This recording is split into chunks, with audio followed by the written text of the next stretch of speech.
예, 안녕하세요. 이별은 이따의 이동현 변호사입니다. 예, 오늘은 실종 아동 등의 보호 및 지원에 관한 법률 위반 혐의를 받았는데 저희 클라이언트 분이 결국엔 기소유예 받은 성공 사례를 설명드리겠습니다. 저 같은 경우는 대한변협에 형사 전문 변호사로 등록되어 있고 형사사건 중에서 성범죄, 마약사건, 교통사건을 주로 다루고 있습니다. 특히 성범죄 관련해 가지고는 여러 기관이나 기구의 자문이나 고문 역할을 하고 있고 여러 위원으로도 활동하고 있습니다. 그리고 굉장히 많은 성범죄 사건 진행해서 무혐의, 무죄 등 좋은 결과 도출했고 현재도 굉장히 많은 사건 진행하고 있습니다. 성범죄 관련 그리고 형사사건 관련 전문적인 변호사라고 보시면 됩니다. 오늘의 주제 실종 아동 등의 보호 및 지원에 관한 법률 위반 혐의였습니다. 근데 제일 처음에 받았던 혐의가 아청법상 성매매, 아청성매매죠. 아청성매수 혐의를 받고 있던 사안이었습니다. 근데 이제 실종 아동 등 보호 및 지원에 관한 법률 위반 혐의만 인정이 됐고 그거에 대해서 이제 결국 기소유예 처분을 받은 사례입니다. 그래서 이 사건 잘 풀어나갔습니다. 불기소유예 통지서 보시면 죄명은 실종 아동 등의 보호 및 지원에 관한 법률 위반이었죠. 그리고 이제 처분의 요지 기소유예입니다. 예, 사건의 개요 한번 보도록 하겠습니다. 회사원 A씨는 소개팅 어플을 통해 B양을 알게 되었고 B양과 메시지를 주고받게 되었습니다. 그러던 어느 날 B양이 A씨에게 집에 왔는데 갈 곳이 없다고 말하자 A씨는 B양을 집으로 데려와 재워주었습니다. 그로부터 며칠 뒤 A씨는 수사기관으로부터 실종 아동법 위반 혐의로 조사를 받으러 나오라는 연락을 받았습니다. 이게 제일 처음에 연락을 받게 된 거는 아청 성매수 혐의였습니다. 성매수 혐의로 조사를 받으라고 나오라고 했는데 중간에 수사가 진행되면서 클라이언트 분이 저랑 같이 사실관계 정리 잘해서 진술하고 의견서도 제출해서 이제 결국 혐의가 요 실종 아동법 요 혐의만 받게 됐던 사안입니다. 그래서 A씨의 위기 한번 보도록 하겠습니다. 수사기관은 A씨가 성적인 의도, 아까 제가 말씀드렸죠. 처음에는 이제 아청 성매수 혐의였습니다. 의도로 B양을 데려와 재웠다고 생각해 이 사건을 매우 중하게 보고 있어 A씨에게 매우 불리한 상황이었습니다. 이에 A씨는 어떻게 대응해야 될지 고민하다가 형사 전문 변호사인 저를 찾아오셨습니다. 그럼 이제 어떻게 기소유예를 받았는지 한번 보도록 하겠습니다. 저는 이 사건을 수임한 뒤 A씨와 함께 경찰 조사에 출석하여 A씨가 조사를 잘 받을 수 있도록 옆에서 조언을 드렸습니다.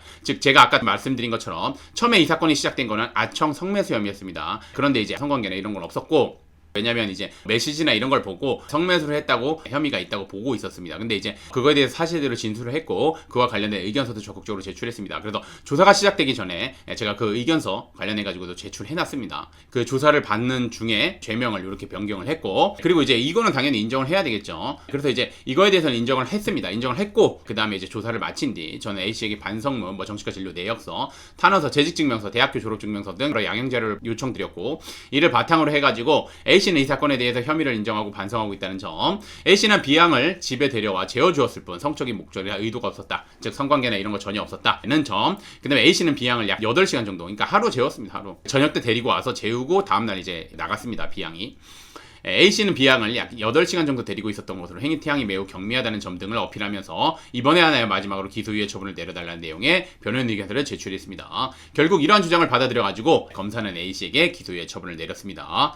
본 사건은 자칫 잘못 대응했다가 엄중한 처벌 받을 수 있는 사안이었습니다. 아청 성매수 처벌 수익 굉장히 높습니다. 그리고 혐의 인정되면은 기소유예로 끝나지 않습니다. 보통 구공판 돼가지고 성범죄 전과 생기거나 아니면 집행유예나 징역형 등 선고되는 경우가 많습니다. 그렇기 때문에 본 사안 같은 경우 초기부터 적극적으로 잘 대응해서 잘 마무리한 사례입니다. 그래서 초기부터 적극적인 대응을 통해 성적인 목적이 없었다는 점 등을 어필하면서 결국 기소유예를 받은 사례입니다. 사안을 좀 정리해서 말씀을 드리면 요즘 아청법 관련해가지고 굉장히 예민하게 반응하고 있습니다. 그리고 미성년자 대상으로 한 범죄는 굉장히 엄중한 처벌을 하고 있습니다. 특히 성 관련해가지고는 정말 예민하고 엄중하게 처벌하고 있기 때문에 자칫 잘못 대응했다가 엄중한 처벌 받을 수 있습니다. 그렇기 때문에 이 사건에 휘말리게 된 경우에는 아무리 가벼운 사안이라 하더라도 혼자서 대응하지 마시고 변호사와 함께 적극적으로 대응하는 것이 바람직하다는 거 말씀드리겠습니다. 그래서 본 사안 같은 경우도 초기에 적극적인 대응을 통해서 실종아동 관련된 법률로 변경을 했고 그걸 이제 혐의를 인정해서 결국 기소유예를 받은 사례입니다. 이거 같은 경우는 전략적으로 대응한 거죠. 억울한 피의자 내지 피고인이 없도록 만들기 위해서 변호사님들을 선임하셔야 됩니다.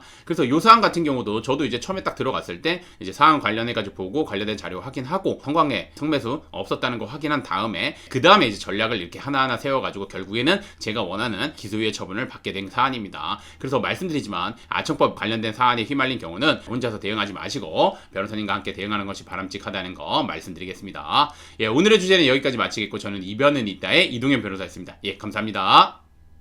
관련해 가지고 변호사를 선임하실 때는 성범죄 관련 전문 변호사님, 그리고 이제 대한변협에 등록돼 있는 형사 전문 변호사님, 그리고 성범죄 사건을 많이 다뤄보고 그 다뤄본 결과에서 많은 좋은 결과를 도출해낸 변호사님을 선임하시는 게 맞습니다. 그리고 무엇보다 중요한 건 변호사님이 직접 의뢰인분과 소통을 하고 상담하신 변호사님이랑 사건을 담당하시는 변호사님이 동일한 변호사님을 선임하시는 게 맞습니다. 그래서 제가 그런 거는 좀 당부드리고, 저 같은 경우는 이제 정말 뭐 진짜 여태까지 제가 진행한 것만 해도 수백 건 수천 건 성범죄 사건 진행했었고, 뭐 제가 왜냐면 1년에 뭐 몇백 건씩 진행을 하니까, 그리고 이제 그 안에서 정말 이제 뭐 좀 강한, 그러니까 뭐 말 그대로 처벌 수위가 강한 것도 보통 기소가 되면은 이제 그 무죄 받기가 쉽지 않은데, 무죄 받은 것도 굉장히 많습니다. 나중에 이제 확인해 보시면 아실 겁니다. 그래서 만약에 저의 도움을 받고 싶다고 하시면 여기 연락처로 연락을 주시면 됩니다. 오늘의 주제는 여기까지 마치겠고, 저는 이변은 있다의 이동현 변호사였습니다. 감사합니다.